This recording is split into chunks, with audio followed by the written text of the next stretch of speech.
At some point, you may have started wondering, isn't it super strange? Isn't it super weird that people, when they are in a virtual environment and they meet a certain virtual agent, that they treat this virtual agent as if it's a real person? Isn't that very strange? Because we know, right, that those virtual agents don't really exist. Often they very much look like cartoon figures, even though they are in 3D. In the back of your mind, you know they have no feelings. They're just programmed, right? They're not actual people. It doesn't really matter what you do, right? Because they won't judge you. They don't really exist. Isn't it strange that we sort of attribute a mental state to sort of cartoon-like 3D virtual agent of which we know that it's fake, that it has been programmed, that it has been created by a graphics designer? Why would you treat a virtual agent as if it's a normal person? Isn't it super silly? Why would you do that? You know it's fake. You know, when you're like watching a cartoon on television, are you treating this Tweety bird that you see there? Are you treating that Tweety bird as if it's a real person? No, right? Why would you do this with those virtual agents? Why would you adapt your verbal behavior to those virtual agents? They don't exist.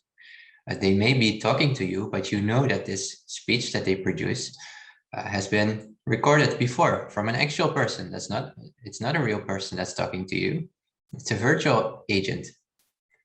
Well, maybe this is not so weird after all, or maybe it is weird, but it can be explained if you look at some previous, more traditional classic studies in psychology. So here's a very classic paradigm. Once again, imagine you're a participant in this experiment, and the researchers are showing you a certain animation on a computer screen, and afterwards they ask you to describe what you just saw. And here you see stills from this animation, and in this animation, in this case, there are two triangles, as you can see. There's a big triangle and there's a small triangle, and they're sort of first in stills A and B and C, they're sort of in this sort of enclosure, more or less together. So first there's the big triangle that's sort of almost getting out of this enclosure, right? And the small triangle is still in there.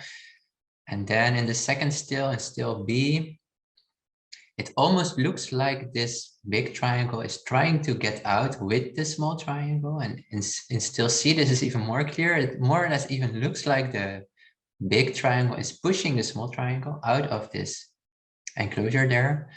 In still D, that's actually the case. That worked, right? And in still E, both of them are outside. So you already notice when I am describing this myself, that it's very hard to not describe those two triangles as if they're actually having certain mental states. So if you ask people to describe this animation, if they've seen it as an animation first and you ask them to describe it, what they typically would say are things like, well, there are two triangles, a small one and a big one. And then at some point, the big triangle started to push the small triangle outside of this enclosure because they wanted to play together outside of this enclosure.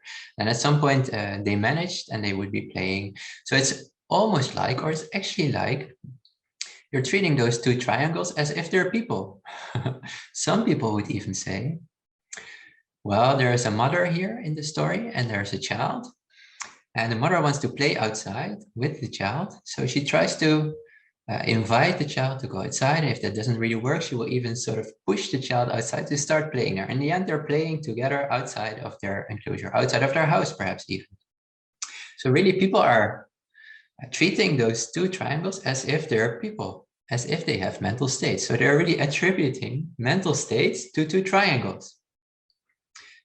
You could think that's weird. Fair enough. But the main point here is that if people are already attributing mental states to triangles, then it's not so strange that they also do this, that they also attribute certain emotions or mental states, intentions, to virtual agents that they encounter. Because virtual agents, much more than triangles, look like actual people. They may behave more like actual people compared to those triangles. So maybe it's not so weird after all if you take into account this previous research that even for triangles, but also for squares, or all sorts of very disembodied figures, people already attribute mental states to this. So that might sort of explain to some extent why they also treat virtual agents as if they are real, as if they have mental states, intentions, emotions, feelings, as if they sort of behave in a natural way.